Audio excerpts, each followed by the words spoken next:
Welcome back, everybody, to another exciting DuckmanCycles VW Garage. I've been away for a little while. I had some personal things going on, and we'll talk about that probably a little bit later in this video, if I feel like it. Maybe it'll be its own video. Lots going on, yeah, just a lot. But today we're going to tune a Weber ICT carburetor. People are always asking, hey, Duckman, what jets do you put into these things? And I usually don't like sharing my secrets because people always come up and say, that's a crap way to do it. Well, you know what? I'm going to show my crap way to do it. So before you even get started, just know that this way is complete crap. But anyway, these typically come with a whole bunch of jets in them, and they're typically not the best configuration, especially if you're not at sea level. So we're going to take this thing apart today and get it ready to go to throw it onto the square back that's right over here behind me. So licky, likey, comment, and subscribe, and don't forget to plug that dingle to get updates every time I upload a video. Check out duckshit.net for all my different social media links, and we'll be back right after that intro. And man, it's been a long time since I've done that, because all the videos you guys have been watching have been recorded months ago. Anyway, welcome back to me. See you guys in a minute.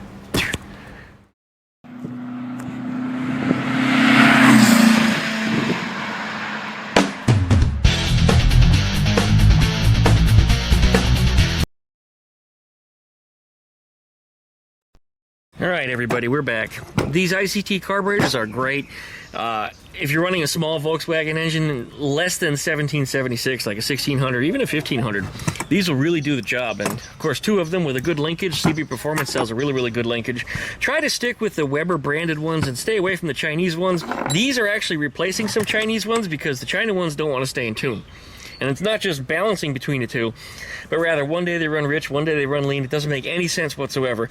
And the owner of that fastback, square back, some kind of back, that back, is a little sick and tired of the things coming out of tune. It also didn't help that I went to a garage sometime recently for a brake job, and they came back with the carburetors messed up and electrical problems, and the brakes were not fixed. And he got charged a lot of money. He's very not happy.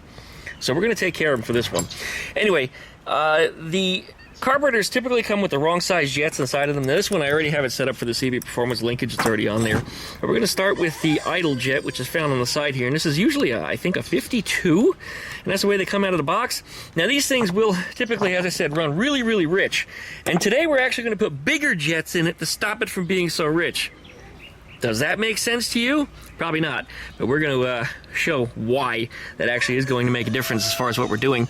And it'll lean up the mixture. And this one's just running really, really choppy, really, really bad. And yes, it is a 52. You guys probably can't read that. I can barely read that. So, in my little jetting kit over here, you can order these online, link down below in the video description. We're going to pull us out a 55 or a 60. I am at sea level, so keep that in mind, guys. All the things that I'm going to be saying today are for sea level configuration. This one, I can't freaking read it. Nope, it's also a 52. This jet kit here that I have has been through many, many carburetors, so it contains a lot of the old jets, which are not useful for the ones that I've had to tune. Let's see. That's a 55? What am I seeing? 65. Am I even in the right bin here? Let's find out. Yeah, I'm in the right one. That's 65. That's wrong. And yes, Biddy, I hear you. That's a 55. That one says 55 on the side of it. All right, now this little jet holder here, these jet holders come in two styles on these Weber ICT carburetors. They can either house a smaller jet, which is what this one is, or the bigger jet, which is what this one is. And no, they're not compatible because the small jet doesn't stay in there, it'll fall out. However, you can change this unit out and use the smaller style jet. Otherwise, they do come in the same sizes. I mean, in this case, it's a 55, and yes, those little jets also come in 55s. So there's nothing stopping you if you have an older set of carburetors that uses the smaller jet holder. So we just went from a 52 to a 55. This is the idle jet or low-speed mixture jet. And typically, if you have more than... Ooh, did I take this one out? Make sure this is the right one. Yeah, that's the 52. We'll put the 52 back in this bin right here. If you are running your Weber ICT carburetors, and this little mixture screw has to be out somewhere between 2.5, 3 turns or more, then that means you're running way too lean up here.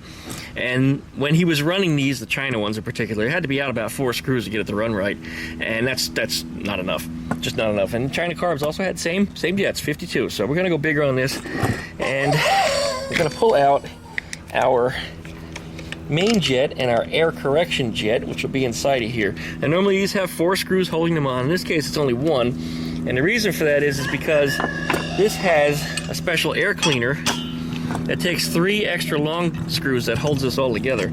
So we'll of course assemble that later. But helicopter flying over, and there hasn't been one in, geez, I don't know, it's been quite quiet this afternoon, except for the damn birds chirping, squeaking, screaming, and the neighbor has 2 dogs next door that bark all the damn time now. Same neighbor that used to have 1 dog. About a year or 2 ago, they either got rid of it or replaced it or something, and I haven't heard it in quite some time. And then they replaced it with 2 puppies, and they bark all the damn time now. In fact, they got out last night and attacked one of the girls walking through the neighborhood, bit the shit out of her leg and stole her shoe from her. Thankfully, I was out there and I shooed them off with a broom and got the shoe back and got her down the street and going. But I don't know what's going to be happening with that. I'm not going to get in the middle of any of it because I don't need problems with people. I'm just one of those guys. I'm a good neighbor. If you make noise, you do shit, I don't say nothing. I don't need to be involved in that crap. Right? And I'm sure you agree. First thing we want to do is we want to set our float. It needs to be set around 6 to 7 millimeters. These little hex-shaped screw bits, you've seen these a million times and all sorts of different screw guns, is 6 millimeters. So you put it on top of the gasket here and you put it under the float, and clearly the float is raising up. So this is way too high of a float. And if the float is up that high, what's it going to do? It could overflow your carburetor. So we're going to bend this up a little until it works. So we're using this guy like a feeler gauge. And this you typically would do on any Web or ICT carburetor. No matter what your jetting is, you want this set to about 6. Looks like I still got to go more, but I'm pretty close. Pretty close. That might be too much. No, actually, we're getting closer. Don't bend this too much because, well, you could fatigue the brass that holds it together and break it. How is that not working? Alright, let's see, did I get it? Almost. We're almost there. That is perfect. There's no light underneath that float. When I push this thing into the gasket and get under there, what the hell just happened? Yeah, it's perfect. Absolutely perfect. Okay. Our jet. This is the air correction jet on top here. These are usually, I want to say like a 160, if I'm not mistaken, or a 150. This one is currently a 160. And we do want to go up one size from that. But this is the most critical part of these ICT carburetors if you're having a problem when they're running too rich. Now, you might have seen in the videos that I will run these things out of the box on most cars. And most cars, they run great, especially right here at sea level. I think our maximum elevation here is like 150 feet above sea level, and most people do not, get far away from that whatsoever. But the trouble is, it has an emulsion tube in here. And these emulsion tubes are typically an F78. And yeah, there it is, F78. So it looks like a little leprechaun flute. All these little holes that are up here are way close to the top. And the closer they are to the top, the wider the bore that's in there, which allows it to flow more. Now we're starting to make sense now as to why we're going to need bigger jets, because we're going to use an F6 emulsion tube. And again, links below in the video description if you need one of these. These actually mix the fuel differently. So this jet, if you will, has a different set of holes on it that just handles things quite differently. The F78s, I've had limited success with them. If you do run way too rich, you could try filling in with solder the top 2 holes. If that's not quite getting it, solder in 2 more, and by then usually it's okay. But if you want the correct jet for it, or correct emulsion tube, the F6 is what you're looking for. And if you're going to order them, if you have dual carburetors, of course, you'll need 2. These aren't cheap either. They run around 30 bucks. And that's a pain in the ass, but you only have to buy them once, because once you put them in, they're good forever. Now the air jet, as we saw, was a 160. This I'm going to typically go up to a 170 on. I've got a 170 right here in this kit. Let's make sure this is the right size. Yeah, that's a 170. And what the air jet's going to do is, of course, going to add more air to the emulsion tube, and allows fuel to mix better for the Volkswagen engine. So that should get us set up for here. So if you're running one of these, again, and you're having problems with the engine running way too rich, or you're fouling spark plugs out. And the Green Beetle did this too, which is weird because a year ago, when I changed the carburetors out for the customer, they were fine. This screwdriver has too fat of a tip on it for some reason. That jet has a smaller slot. Let me grab a different screwdriver. Okay, we're back. And this air correction jet mixes more air with the emulsion tube and is actually better for your wide open position. So if you're having trouble with the fuel being a little too rich on the high end, the air will actually thin that out a little bit. That's the theory that I understand it anyway. Maybe I'm wrong, maybe I said it backwards. But typically a 170 is what you're going to be using with the F6 on a 1600 engine, maybe even a 1776, so you guys can play with that a little bit. The idle jet again, 55. Might be a 60 if you're running a little too lean. The Green Beetle currently is running a 60, and it's quite happy that way too. So I'm not changing it. And this is probably like a 130 or a 140. I can't even read it. And this is brand new, guys. Look at how cruddy it looks, and it's brand new. Nobody's been in these carburetors. I actually put these on an engine previously. You might remember that engine because it was shown in a couple of videos before last winter when it snowed here in Pensacola. It was sitting actually right where I'm standing now. And I can't even read this. I have no idea what this jet even is. Oh, it's printed on the side. What the hell does that even say? I don't know. We're putting a 150 in it. I don't even know what it says. Eliminated, 150's going in. I got a 150 right here. I think I got one left, which is perfect because the other carburetor is already built and already installed on the car, so this is going to be the last one that's left here in this jet kit. Typically, you don't have to go bigger on these again unless you do have a bigger engine, because if your engine is larger displacement and is drawing more air, then it's going to need a bigger jet too. It also has to do with what kind of exhaust you got on here. Yeah, this is a 150. That's our main jet that goes right down inside of here. This is our wide open position jet, which my fingers are too damn fat to do this job, but I managed to get it done anyway. Wonder what life would be like if, you know, I were a midge. Perhaps a little different. My food budget would probably be cheaper.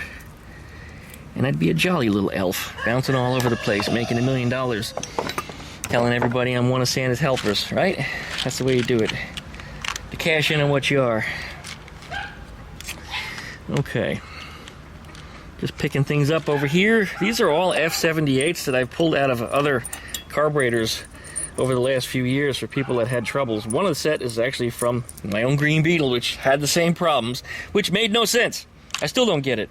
It was fine, it was fine, it was fine. I got the car from the owner. I drove it 100 feet down the street running just fine. And when I got to the end of the street, it started running on 3 cylinders, bogging down, smoking. I couldn't figure out what the hell was wrong. Just magically decided to come out of tune. And that was with Weber carburetors. So I went through and rejetted these things per the specs that I just gave you now. And this is that weird jet that I don't know what it goes to, so I'll just stick it in there. We'll figure it out later. Okay.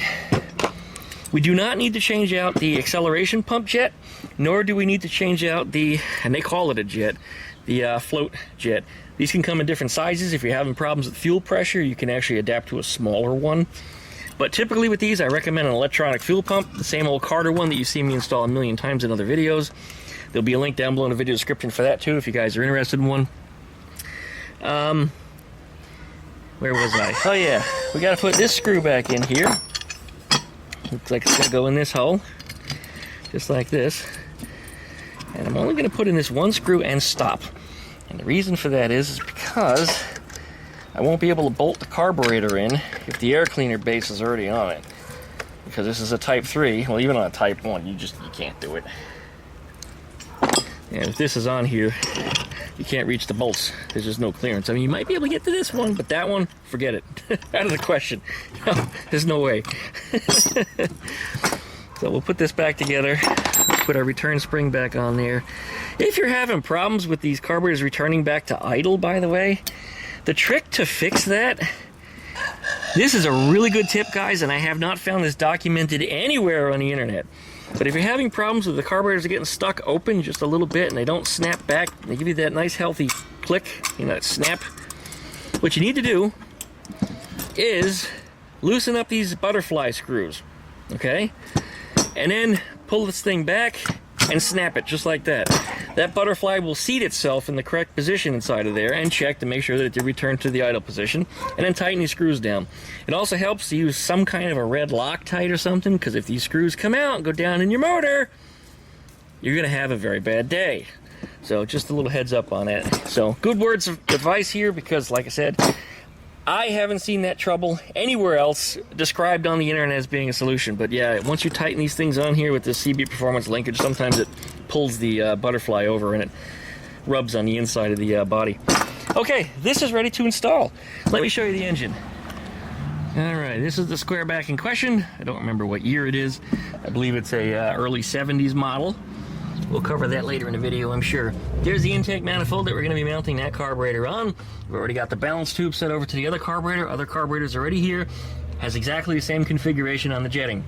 Yes, I know I need a nut on this. For some reason, this oil switch, oil pressure switch, is not a push-on connector. That one's a nut-on connector. And that's what they sold me, and I didn't realize what it was until I already started threading it in, and well, I guess we're kind of stuck with it now. Should work just fine. I changed the connector on the wire, we'll be good. Okay, gotta connect our fuel line. Once the fuel line is on there, I can actually start this thing up. And then I need to balance these carburetors. And you usually do that before you install the linkage, and the reason for that is because the linkage could affect your balance. So if the linkage is for some reason a little too heavy on one side and pulling your idle open, you'll never get your idle balance set correctly. So we're getting ready to bolt that carburetor down. And before you do that, one more thing. Oh, you know what? We got to set the idle mixture screw. This is right here on this carburetor. So screw this in until it's tight. I don't mean like crank it. I mean when the screw stops, that's it. Don't turn it anymore. And then loosen it about 2.5. That's going to be our maximum richness. And the reason why we're doing maximum is because this engine is cold. And that'll kind of simulate a choke effect because the throttle won't be hooked up, we'll be firing up. So this should get it started. From here we can start balancing, and I'm doing too much of this and this thing should be going rah rah instead, so let's do that. All right, we are locked down all good. I put the spark plug wires on, hopefully in the right positions, because I had them off to get to the intake manifold bolts. It's a little hard to get down in there, guys. My hands are just, yeah, again. Anyways, we got them both configured. This thing should start up. It'll probably start as soon as I turn that key. I can't pump on a throttle or anything. It is an electric pump, so you know what we're gonna do? We're gonna turn the key on. That'll get the electric pump going. That will fill the carburetors. We'll just give it about 10 seconds or so, and then we'll just give it a little pump on each one to get a little fuel in the system, because there's no throttle connected right now, and that should get us lit off. There we go, that should be enough. One pump, and then back up here, and I bet the sucker will start right up. Let's see what we got. Well, there it is. Idling really high. Gonna need some adjustments. I smell fuel too, so I'm gonna look for a leak. I don't think there's one, but there might be. But you definitely need to back off the idles a little bit.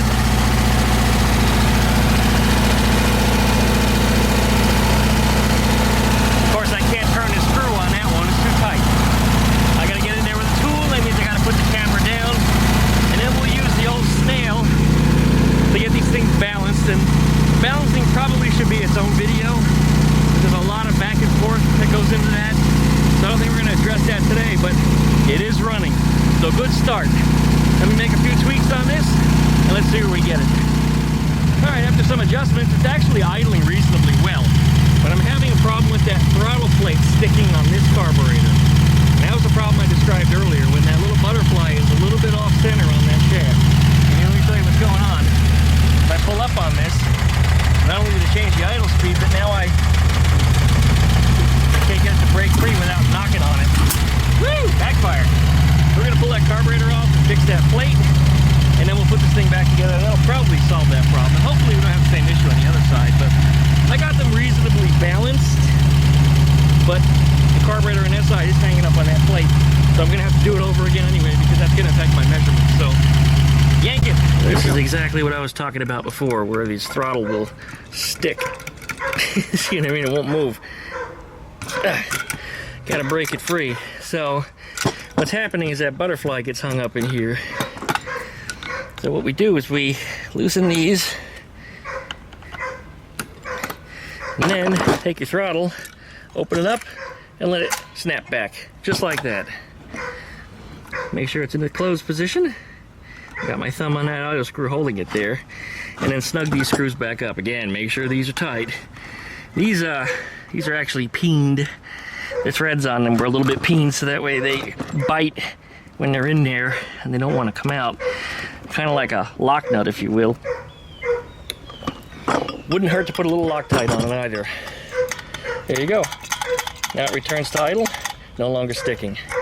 We should be able to get this back on there, and with some minor adjustments, we should have it back to synced. Well, let's put it in. Time to start again and see what's going on. I just made a couple of adjustments to the idles. I got the idles screws balanced out, so it's both reading the same on both vacuum gauges. It was running way too rich, so I wound the screws in a little bit. Remember, 2.5 returns maximum. You gotta go more than that. You have to put a bigger idle jet in. Right now on my green Beetle, I'm about 2.5 turns out. So I might actually need something bigger than a 60. But these are running 55s, and I had to run the screws back in. So right now I'm sitting at about 1 3/4 turns, which is good. That means the idle jets are perfect at 55.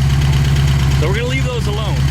I might back out the mixture screws ever so slightly to around 2. And there's a reason for doing that, and that's because air-cooled engines like to run a little bit rich. Believe it or not, the fuel that goes into them is also your cooling, just like air is. So they gotta run just a little bit rich, and I mean just a tad. Otherwise, this thing is running really good as it is at idle. So I can start putting that linkage together. And once we got the linkage in there, we should be able to take it for a test drive. Yay!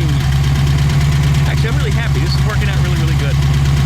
Everything seems to be coming together, and I got most things together. It seems pretty right on the first try. I may have to change out the main jets or the air correction jets. I won't know, of course, until I take it down the road. But I think we're in ballpark. I think we're right around where we need to be. So with some very minor adjustments, or maybe none, I think it's going to run really good. All right, it's starting to get dark. Neighbor's dog next door is going crazy again. Pain in the ass. But our throttle linkage sounds pretty good. And what I mean by sound is when I touch it, I hear it ticking on both sides at the same time. And I'm just touching it. If I start to push it, they both seem to move at the same time too. So this is pretty well synced off the bat here without doing too much more adjustment. Now, is it synced? Absolutely not. Am I going to leave it this way? No. No, absolutely not. But I'm definitely within ballpark range. Now, again, this linkage was already installed on this guy, the owners of this car's other engine that was here in the snow. So I've already played with some of this stuff, and we just pulled the carburetors off to put them on this car while he waits to order another set for the other engine. So he wanted this done ASAP. But looking at this here, we're going to check the balance of these carburetors at both the halfway point. We'll see if the butterflies are open as the same amount, and we're going to use the vacuum gauge, of course, for that. And then we're also going to do wide open. And when I push this wide open, I see that one's wide open, and this one's doing a little dance. So no, this throttle linkage is not in sync. But again, it is close. And the way to adjust it is a combination of two things. One, you lengthen and shorten the little push rod here by just adjusting it. It's got one reverse thread on one end and one positive thread on the other end. So when you open and close, it's like a turnbuckle. It lengthens and shortens the rod. In addition to that, you loosen this bolt right here, and you can push this arm in or out. And it'll give you a little bit of a difference on that. You want to make sure the angles of these are as close to 90 degrees as you can make them. And I know you can't always do that because if you put it at 90 degrees here, this is going to be in the air cleaner. So you can't always do that. So it's going to be a little bit of fiddling back and forth to get them set. But again, that's more of a carburetor syncing video stuff, and that's not really what I intended to do in this video. But we should be able to start it up now, hit that throttle, and if we have a good throttle response tomorrow in the daylight, we're going to take this thing for a test drive and give it a little additional tuning and see if we got the main jet correct and the air correction jet correct. And if so, everything should be good after that. Or it's going to be more adjustments. So let's fire them up. It's probably a little flooded from me whacking on the thing here. Yeah, it definitely needs some adjustments made, but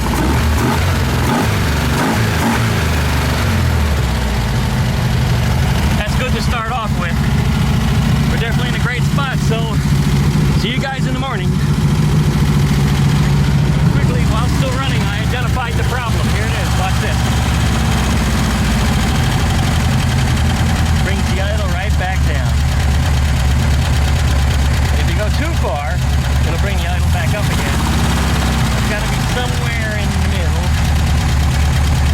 starting point.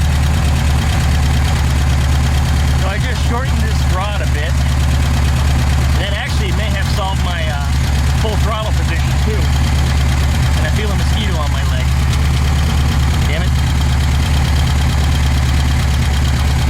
So, there we go.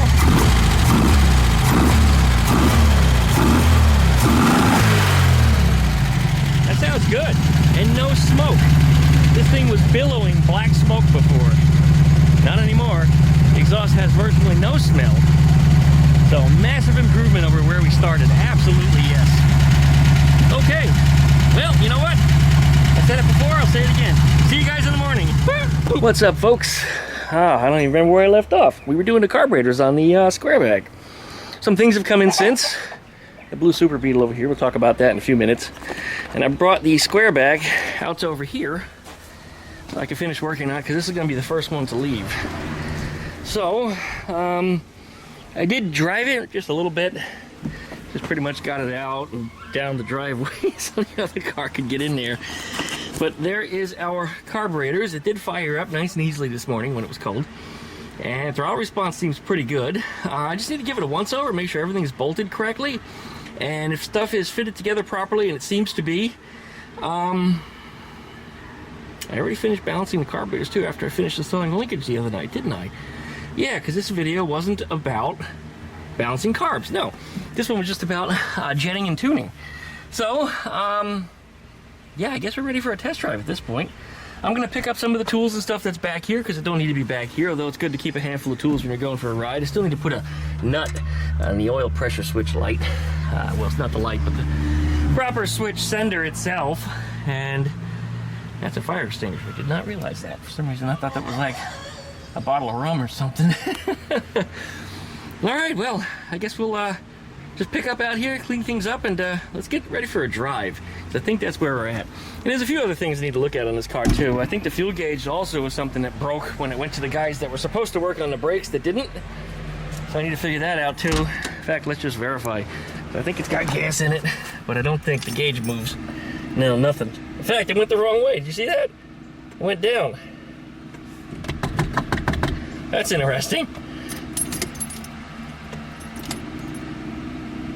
Didn't do it that time though. Also, yesterday I thought maybe I saw the generator light coming on and staying on.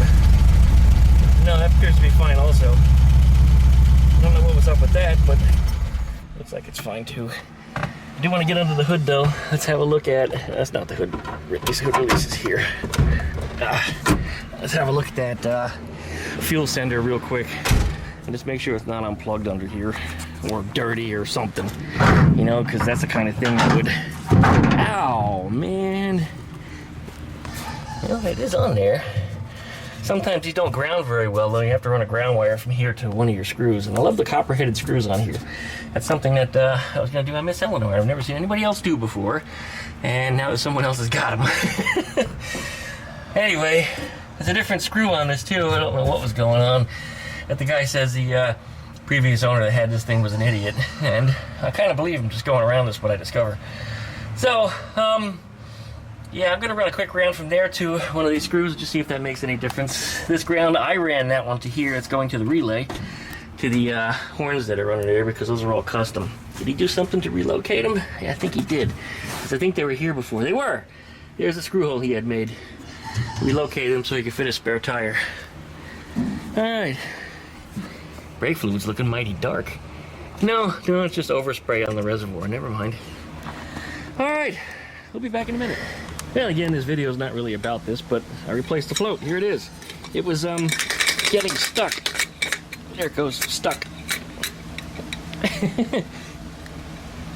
Suddenly it'll let go. There it goes. So anyway, it's bad.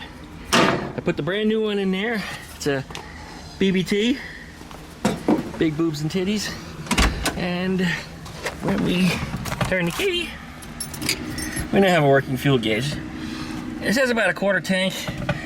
I think that's about right. The tanks are about roughly 9 inches tall, and it's got about 4 inches of fuel in it, so it's a little less than half. So about a quarter. Probably needs to be calibrated, although you can't calibrate those types, but it's functional. We're good. Okay, I guess next thing on the list is test drive. I'm excited about this. Shut him down. Go around the back and we're gonna have a look in the engine compartment real quick. Just make sure everything is the way I left it. Nothing's coming undone. We don't have any loose fuel lines or that kind of stuff. Fuel line's good. Fuel line on that side. I can barely get my fingers in there. Yeah, it's tight. Linkages are still good. I did tighten up the nuts on these things, right? Yep. Distributor's good. I did check the timing. It is a 034. They always tell people to have, so it's not a 009 in here. Good. Our vacuum line is attached to the carburetor. It's over to that side because that's the way it was set up previously, so that's where we're going to keep it. All of our wiring looks good, and I put a nut on the oil pressure light switch to keep that in place. There's also a return spring here on the throttle pedal, or throttle lever, I should say. It didn't need to be there because these carburetors are set up right. You saw me fix that with the butterfly that was getting stuck. Some people will put that on there to try to get the things to close, and didn't need to be there. I just put it on just now. I'm curious how much it's going to stiffen up the pedal. I might just take it back off, but we'll see. Anyway, let's get this closed up. Good, good. That one too. Otherwise the car fills with fumes and it stinks. Carpet over it. Help keep the noise and the heat down. Alright. Ooh, that didn't close, it bounced. There we go. Close this up because there's Biddy. He's looking for a problem, right, Biddy? I'm gonna lock you in. Okay.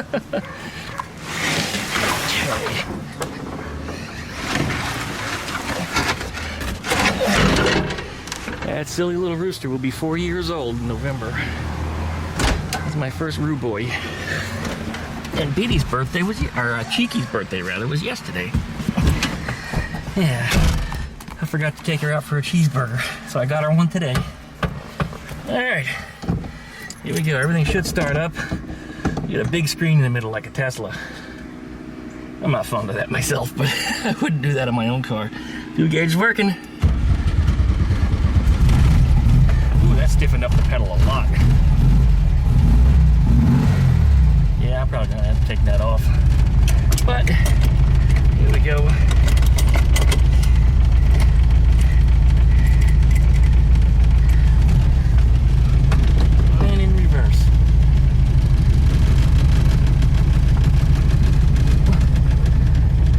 Actually got some guts already, and I'm only letting the clutch out at idle before it would have bogged. That suggests that the mixture is about right, and even at idle the engine's running strong.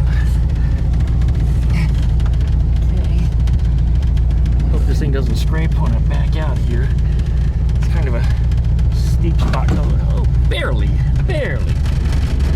Something scraped. Oh, that hit the front end. Like that. Okay, here we go.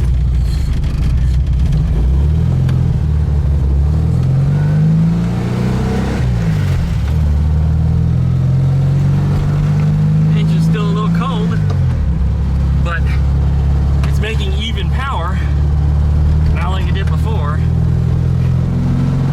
Oh yeah, this is good. No bog when I romp it, none at all.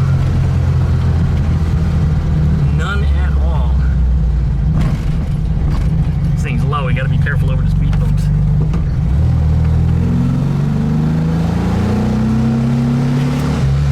Oh yeah, it likes its revs. And I don't see a smoke cloud behind me. Nope. This is a fun drive. The guy who owns it said he was really enjoying driving it over to the house when he dropped it off. Whoa, we got some power off the line. I didn't expect it to lurch forward like that.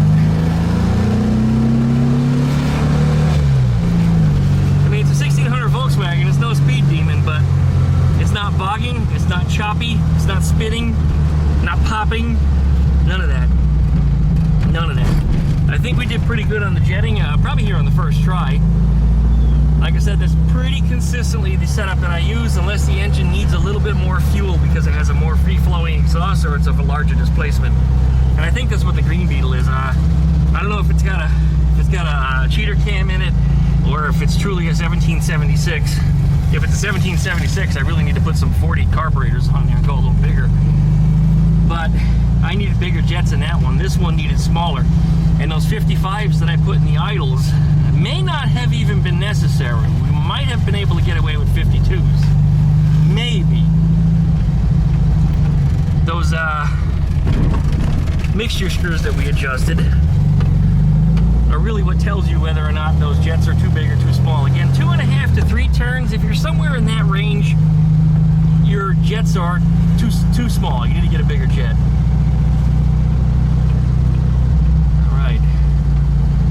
Running really good.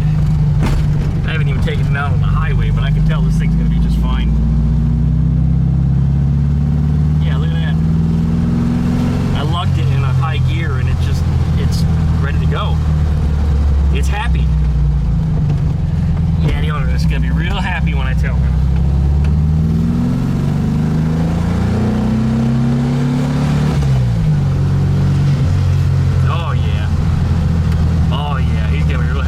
Smell any exhaust fumes or any of that either. So things are good.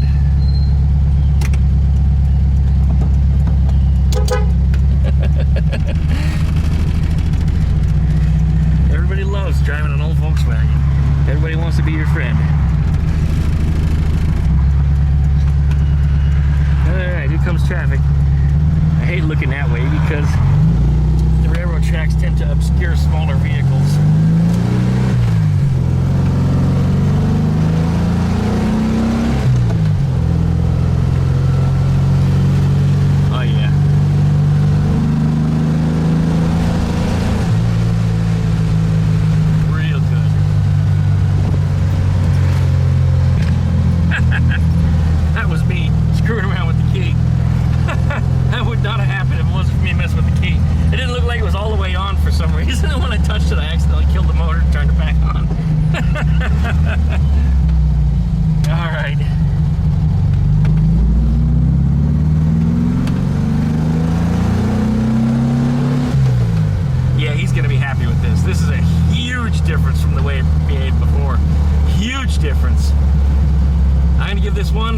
Thumbs up.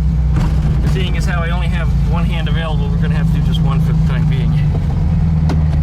We'll pull right in here and I'm going to let him know and see if there's anything else he wants me to look at before he comes to get it. But I think this one, we're going to call it done. Nice. Alright. Well, yeah, it's running really, really good. And the big thing to notice is it's not making big clouds of black smoke while it's idling, which is what it was doing before, and it sounded like a Harley Davidson, the best way to put it. You know,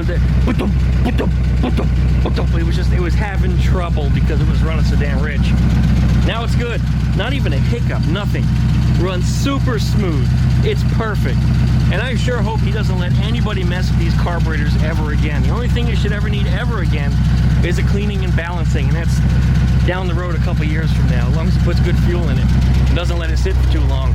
But I think he's going to be quite happy with this thing. So, I was going to share what was on my mind and what's been going on in my life, but I ended up talking to my lawyer, and he said it's probably just not a good idea. He told me what I should say and what I shouldn't say, and it was like, no, if I can't say it all, then it's not time for a good story. So we're going to bring that back later. But the Green Beetle, guess what? Green Beetle doesn't have a name. I need you guys to help me with that. I've just been calling it the Green Beetle. In fact, everybody else addresses the car as the Green Beetle. And I don't want to be Green Machine or some other horse shit like that, because everybody else calls cars things like that. But come up with something good. A good name. Something clever. If it can't be something clever, maybe something sexy. Somebody today when I was out driving, your lid's open. It's like, no, it's a scoop. It's supposed to be like that. No, it's coming off. So I'm like, I don't think so. I'm pretty sure it's good. Anyway, he didn't want to hear it. He was just insistent that it's a problem. Anyway, I just drove away. But the Green Beetle, I'll be delivering pizza with it tonight. No, I'm not a pizza delivery driver. I'm actually going to a party, so I'm bringing a bunch of pizza with me. And that's what we'll be doing. A roof rack is a great thing on here, because the other day I got one of them huge pizzas from Sky's Pizza here locally, and it didn't fit inside the car. Although I did manage to put the seat down and kind of get it wedged in there, but it wasn't flat and level like it should have been. But when I got to the destination, I stuck it in a roof rack, which was almost the same size as it, which is just ridiculous. I took a picture, and it went viral up on social media. Not a huge viral, you know, not millions of views kinds of things, but a lot of people were responding to it. They all thought it was great. In the backyard, we just took in a 74 Super Beetle. This one's in here because it went to some weird mechanic that did some stuff. And the weird mechanic put an alternator in, which is fine, but he put the wrong year alternator in, it has the wrong wiring harness on it, and requires a special regulator, not what this car needs. So that alternator's got to come back out. In addition to it, when he put it in, he didn't set the shroud in there properly, so the fan is grinding the inside of the shroud just horribly. It makes a horrible, horrible sound, which is why the belt's off of it now.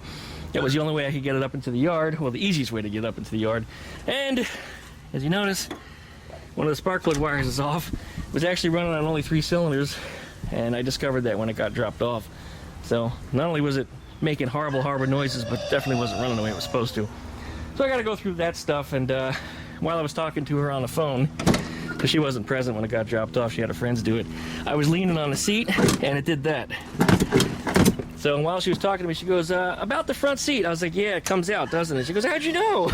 Because I leaned on it, and that's what it did. So I got to fix that, too. And anything else she suggests, I'll get on the phone with her and talk to her about that. But 74 Stupid Beetle, another convertible. The red convertible Super Beetle that I worked on last summer was also back recently, but I knocked it out of here without doing any videos. It had massive exhaust leak problems, and the carburetor was out of tune, and we actually had a small fire on that one. Yeah, electrical wires had cracks in them. And the little hose clamp where it goes on the top of the carburetor, well, you can't really see it on here, but it's way up under there. The hose clamp was going that way into the alternator wire. And the alternator wire had cracks on it, and it somehow managed to form a little short. And I found that out later because the hose clamp, the tip of it was purple. Anyway, it got hot, made some kind of a spark, melted the fuel line. You see where this is going. It started to gush fuel. It burnt, I mean, it lit up, I guess, immediately. It caught his air cleaner on fire, and everything in the engine compartment was all blackened. The paint was a mess on top. I had to clean up everything, fix everything, you know, buff everything back down, and polish it so it looked good. And I didn't tell him about it until he picked the car up, because I wanted him to see the car before I panicked him. Then, after he was happy and satisfied that he's seen everything works, and the car looks good, then I told him what happened, and his eyes got big and his jaw dropped, and he said, point blank, he says, better it happened to you than to me, because if it happened to him, he probably wouldn't have reacted quite as quickly and wouldn't have known what to do. And well, not only did I put out the fire, but I managed to call somebody to get the car back here, to get the car fixed, pieced it back together. I didn't bill him for any of the damage that was done because it happened while it was in my possession. And I had just told him the day before, I said, I got to replace this alternator wire in here because it's got a bunch of cracks in it down the length of it. I said, it's got to be replaced. I already knew, and I had already told him that, and that, I guess, makes me culpable. Is that the right word? Liable? One of them. Nonetheless, I fixed it. I solved the problem, and he's on his way. And he was so happy taking the car home because it's the best it's run since he's had it. Go Duckman. His air cleaner's over here, by the way. It was a paper or plastic element, maybe both. And you can see the light through it because the element completely burned out of it. I mean, completely burned out of it. And that's what all that black crap was that was in the engine compartment. And you see how just terrible this looks. It's all sooty. The only reason it's this clean is because I wire wheeled it. I thought maybe I was gonna, you know, fix it and put a new element in it, and I ended up just replacing the whole air cleaners. It wasn't worth the time. So anyway, that's that. Then we have a thing. And I don't know what year it is, 73, 74. You can usually tell by the scoops that go over the side here whether or not it has them. That's the differentiating thing. But I don't remember which year had what. Maybe there's a VIN number up on the dashboard. I guess we can have a look. Well, not where I would have expected it to be, but it's a thing. Could be something different. It's also not in the doorway. Anyway, doesn't matter. There was only 2 years that they brought things in the U.S., 73 or 74. This is one of them. It's got rusty floor pans, and you can't see them because there's mats and stuff are glued down to them pretty hardcore. There's also some rust in what I would call the heater channels, but on here these are actually properly rockers. So I got to weld the insides of those back together too. So this whole body's coming off. I got to take this out. I have to do a full disassembly This wasn't like some of the other jobs in the past where people, you know, drop a vehicle off with the body either removable or already removed. In this case, I have to remove all the bolts one by one myself. I gotta take the engine out. And then after everything's said and done, I gotta replace the wiring harness in it because the rats got it. Yeah, the rats ate everything up in there. So, time to replace all of it. And it's gonna be a lot of work. It'll be here probably for the next couple months. Minimum, next couple months. The weather is expected to be good, and while it does hit 90s, it's 90s with no humidity. Yeah, about 91, no humidity, and only for a brief time during the day. And then it starts to cool back down, and we get these mornings in the 60s now. This is the time of year that is the reason why we moved to Florida. So anyway, gas tank's got to come out. There's body bolts that are underneath there. This comes apart just like a Beetle does. In fact, it's shaped much like a Beetle. If you could imagine a Beetle with squared off corners on it. That's kind of what a thing is, all squared off. But it's so much bigger than a Beetle. Everything's taller, fatter, wider. Suspension, though, is the same wheelbase, same width, with some slight modifications. They had a different style trailing arms in the front there, different spindles, different backing plates on the brakes because they actually sit higher and they're raised up that way. And they also run the older 5-lug wheels because they're stronger. I think the torsion bars are different in them. Volkswagen dug from the parts bin and just pretty much made a beefier car out of it. Now, if you can get a Thing Beam and put it on a Baja Beetle, it's really the best combination. Unless, of course, you're going something really wacky and crazy. But, yeah, that's it. Oh, probably somebody's going to say, hey, let me see the engine. There it is. Here it is. All right. Well, I guess that's about it, guys. We're about to wrap up. Ruby's still sitting over there. I'd like to take her out, but she's just kind of been trapped because I've been busy with so many other things. But as soon as we get this car out of here, and that one will be gone probably in the next day or two, I guess Ruby's got to come out. I mean, look at how dirty she is just from sitting. And she's only been parked for the last 2 months, maybe? 2 months? Even she's starting to get a flat tire. She's just not happy. Not happy at all. I still crank her up, though. At least once a week I get in here, crank her up, run her for about 5 minutes. Because a stagnant Beetle, or stagnant Volkswagen, I should say, is a bad Volkswagen. And we're not going to let that happen to this one. All right, you guys. Well, I guess we're going to be signing off. So happy to have my Sony camcorder back. This thing is so much better. So much better audio. Had my hand over the microphone for a second there. I don't know what that did. But so much better audio. The colors on it, I don't have to do post-processing to make the things look better. They actually look pretty good right out of the box. So, I guess that's it for now. Licky, likey, comment, and subscribe. Don't forget to pluck that dingle bell to get updates every time I video. Check out DuckShit.net for all my different social media links. If you want to know more about the stuff you found in the video, look down in the video description. Don't ask me the questions as to where it's at, because it's there. I'm just going to tell you, look in the video description. Thanks, you guys, again for watching. Really appreciate you, and we'll see you in the next go-around. And those dogs, man. When they got rid of that dog the last time, I thought that was going to be the end of that crap, and then they get two.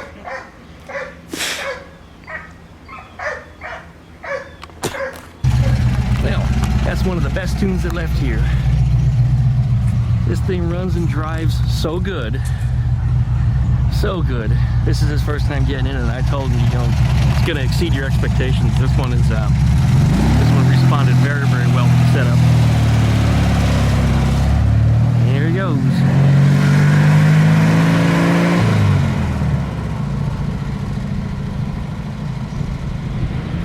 No more billowing smoke like it was when it arrived. And this Sony camera is so much better than the other one I was using. The stabilization, the image, wow. Even with my jittering hands, still nice and stable. There he goes.